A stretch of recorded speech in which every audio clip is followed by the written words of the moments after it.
गुरुर्ब्रह्मा गुरुर्विष्णु गुरुर्देवो महेश्वरा गुरुर्साक्षात् परं ब्रह्म तस्मै श्रीगुरुवे नमः। नीलाम्बुजश्यामलकोमलंगं सीतासमारोहपित्वामभागं पानो महाशायक्चारुचापं नमाविरामं रघुवंशनाथं।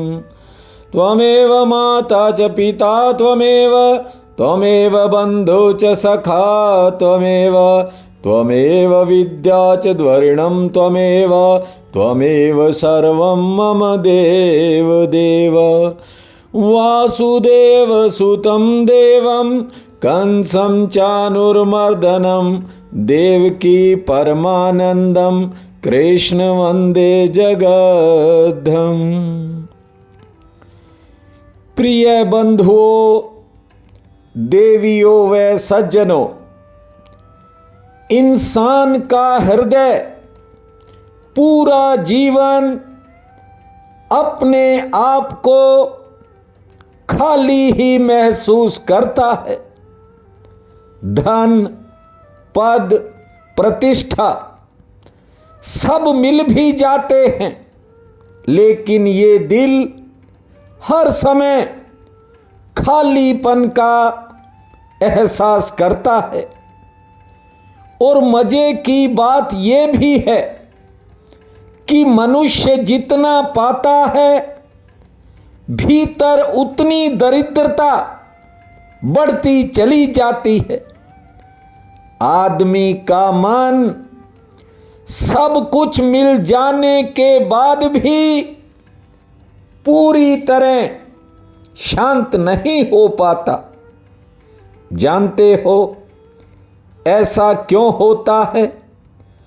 ऐसा इसलिए है कि मानव का हृदय परमात्मा को पाने के लिए बना है। जब तक आप उस दीनानाथ के करीब नहीं पहुंच जाते, तब तक इसकी तृप्ति असंभव है।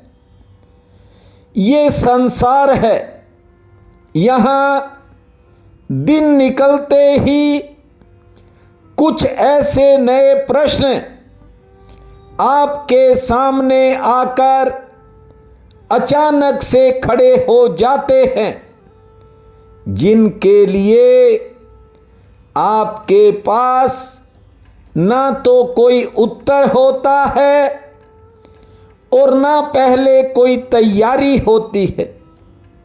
भागवत कथा कहती है, जब भी तुम्हारे सामने कोई विकट परिस्थिति बन जाए और तुम्हें उस परिस्थिति से बाहर निकलने का यदि कोई रास्ता ना सूझ रहा हो, जब कभी ऐसे हालात बन जाएं जिसके कारण आपके भीतर डर और भय लग रहा हो, उस समय अपनी बुद्धि का ज्यादा प्रयोग करने की बजाय मुरली मनोहर को अपनी डोर थमा दिया करो, उसके नाम का स्मरण किया करो। सब कुछ उसी के भरोसे छोड़ दोगे ना, अपने आप ठीक रास्ते पर आप खड़ा पाओगे। जो भी तुम्हारे हित में होगा, मुरली मनोहर वैसे ही हालात बना देंगे।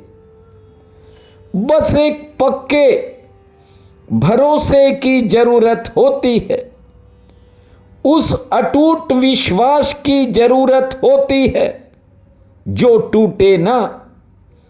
सामने पड़ा जहर भी कब अमृत बन जाएगा तुम्हें पता ही नहीं चलेगा। पल में बनाए, पल में मिटाए,